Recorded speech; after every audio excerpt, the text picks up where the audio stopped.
ஓம் சக்தி சக்தியில் தஞ்சாவூர் மாவட்டத்தில் வானவன் மாதேவி அப்படிங்கிற ஊரில் ஒரு அம்மா மன்றம் இருக்குதுங்க.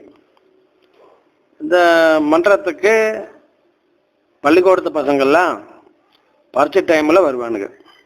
ஏன்னா பரீட்சையில் பாஸ் ஆகணுமே, அதுக்காக. அந்த மன்றம்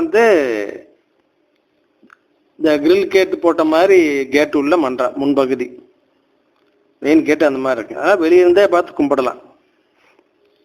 அப்படி இருக்கும் பொழுது ஒரு நாள் மன்ற தலைவர் அவர்கள் வெளியூர் போனவர், அவர் ஊர் சேரல.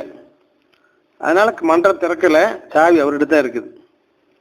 ஆனால் அந்த பசங்க எப்பவும் போல பள்ளிக்கூடத்து பசங்க வந்தானுங்க, சைக்கிள் நிறுத்தினானுங்க. கேட்டு பூட்டி இருக்குங்களா, அப்படி கவலையே இல்லை, வெளியே நின்று சாமி கும்பிட்டானுங்க. அப்புறம் அந்த கிரில் கேட்டு சந்துக்குள்ள கை நீட்டி, அம்மா பிரசாதம் கூட நேரமாச்சு, எங்களை பரீட்சைக்கு போன பிரசாதம் கூட அப்படின்னு அதட்டுறானுங்க.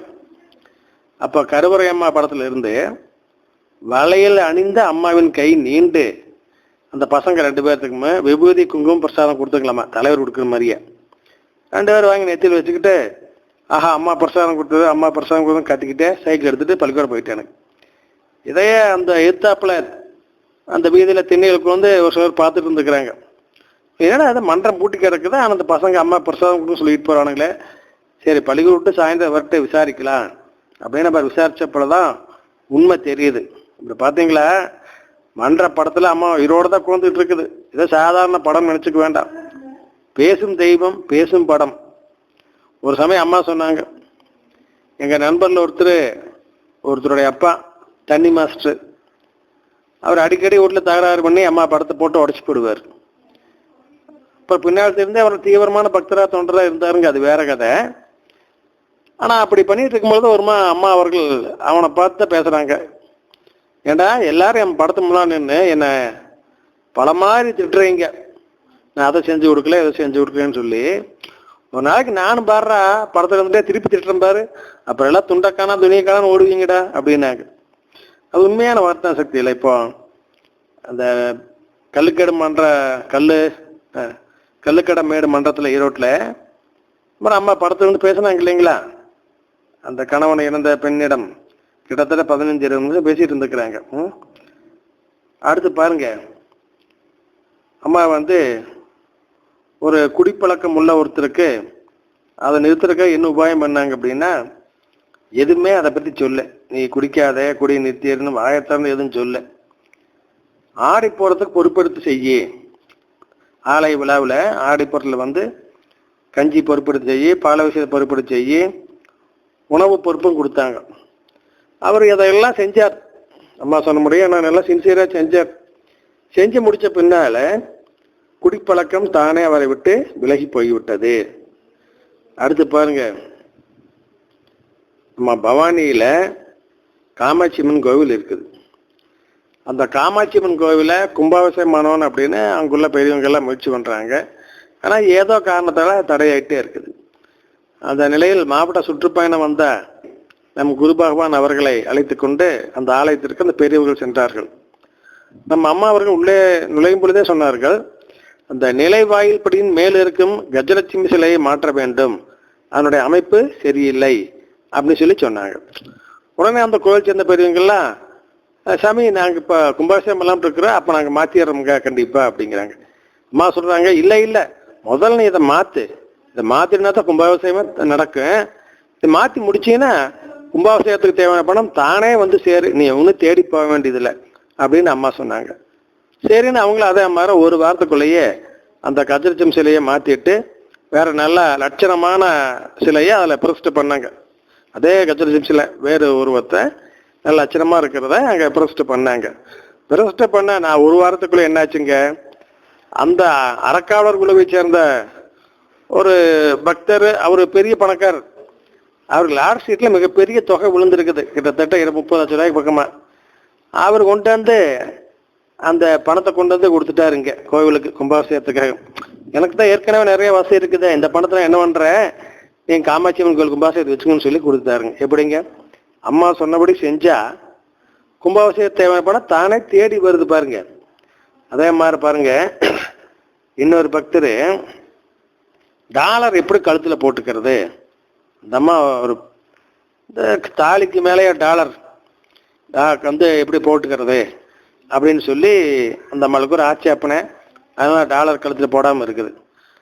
அப்படி இருக்கும் பொழுது நம் குரு பகவான் அவர்கள் அந்த பெண்ணினுடைய கனவுல போய், மகளே, யாரோ முன்பின் தெரியாத ஒரு வெள்ளைக்காரனின் படத்தை உன்னை மாங்கல்யத்தில் கோர்த்து அணிந்திருக்கின்றாயே, அப்படி இருக்கும் பொழுது என்னுடைய கருவறை படம் அமைந்த டாலரை உன் கழுத்தில் மாட்டிக்கொள்வது என்ன உனக்கு கஷ்டம் அப்படின்னு சொல்லி கேட்டாங்களா.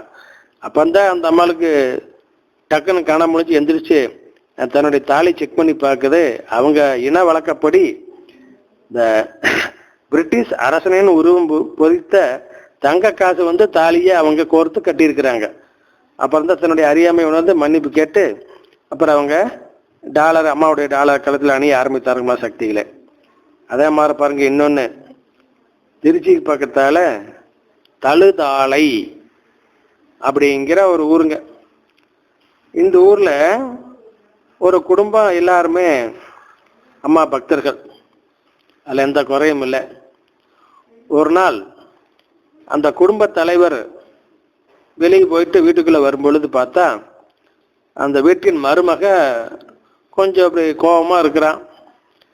உடனே அவர் குறிப்பால் உணர்ந்து கொண்டு பையன்கிட்ட கேட்குறாரு, என்னடா பொண்டாட்டியே ஒரு மாதிரி இருக்கிறா, என்ன விஷயம் அப்படின்னு. அவர் சொல்றாரு, அந்த பையன் சொல்றான், ஒண்ணுமில்லைப்பா, அம்மாதான் பொண்டாட்டி ஏதோ சொல்லி போட்டா, அதனால மூஞ்சி தூக்கி வச்சுட்டு இருக்கிறா அப்படின்னு பையன் சொல்றான்.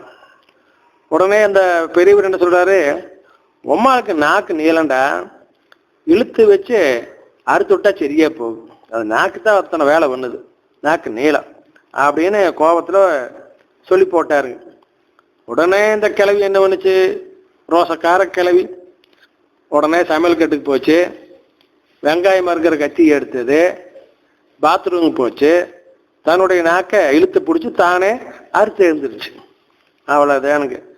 இப்போ கத்தியை கொண்டு வந்து வச்சு போட்டு பேசாமல் அம்மா ரூமுக்கு முன்னால் வந்து விளக்கேற்றி வச்சு அம்மா படத்தை முன்னால் அது பாட்டுக்கு அழுதுகிட்டு இந்த மாதிரி வேண்டிகிட்டு இருக்குது.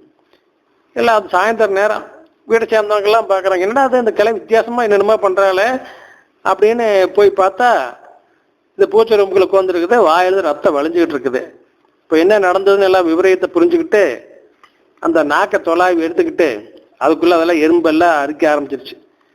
பிளாஸ்டிக் சர்ஜரி பண்ணுற டாக்டர்கிட்ட போனாங்க. டாக்டருமே அதை ஒட்ட வச்சு கொடுத்தாரு. ஆனால் லேட்டாகி போனதுனால அதை ஒட்டலைங்க, அது இத்து போய் சேராமல் விழுந்துருச்சு. அப்புறம் என்ன பண்ணாங்க பார்த்தீங்களா, இந்த தீவிர பக்த ரோசக்கார அந்த பாட்டி என்ன பண்ணுச்சுங்க, தினமும் அம்மா படத்து முன்னால் வந்து விளக்கேற்றி வச்சு 1008 மந்திரங்களை படிக்குங்க. நாக்கிலேயே எப்படி படிக்கணும்னு கேட்குறீங்களா, பெப்பப்பே பெப்பப்பே பெப்பப்பே பெப்பப்பேன்னு படிக்குங்க. படித்து முடிச்சதுங்க. இதே மாதிரி தினமும் செஞ்சுட்டே இருந்தது. 15 நாளில் பாருங்க அம்மாவுடைய கருணையை, இந்த துண்டிக்கப்பட்ட நாக்கு தானே வளர்ந்து முழு வளர்ச்சி அடைந்து விட்டது. இப்போ எப்போ போல சரளமாக பேச முடியுது. அதாவது ரெப்டைல்ஸுக்கு மட்டும்தான், அதாவது ஊர்வன இனத்துக்கு மட்டும்தான் அந்த மாதிரி துண்டிக்கப்பட்ட உறுப்பானது வளரும். பள்ளி வாழை கட் பண்ணி போட்டு மறுபடியும் வளரும். பாம்புக்கு கூட அந்த மாதிரி, இந்த ரெப்டைல்ஸுக்கு அந்த மாதிரி குணம் உண்டு, இயற்கையாக அப்படி அமைச்சிருக்குது. ஆனால் மனிதனுக்கு அப்படி இல்லை. நகம் வேணா வெட்டினா வளரும், முடி வெட்டினா வளரும். நாக்கு அறுத்து பின்னால அது வளருமா, வளர்ந்துருக்குதுங்க. காரணம் அம்மாவுடைய தமிழ் மந்திரங்களுக்கு அத்தனை சக்தி இருக்குது. அதனாலதான் அம்மா சொல்றாங்க, 1008 மந்திரங்களில் 1008 சூட்சமங்களை வைத்திருக்கிறேன், யாரடா புரிந்து கொண்டீர்கள் அப்படின்னு சொல்லி அம்மா கேட்கறாங்க இல்லைங்களா. அது பாருங்க எவ்வளவு தூரம் உண்மைன்னு ஆயிருக்குது. ஓம் சக்தி.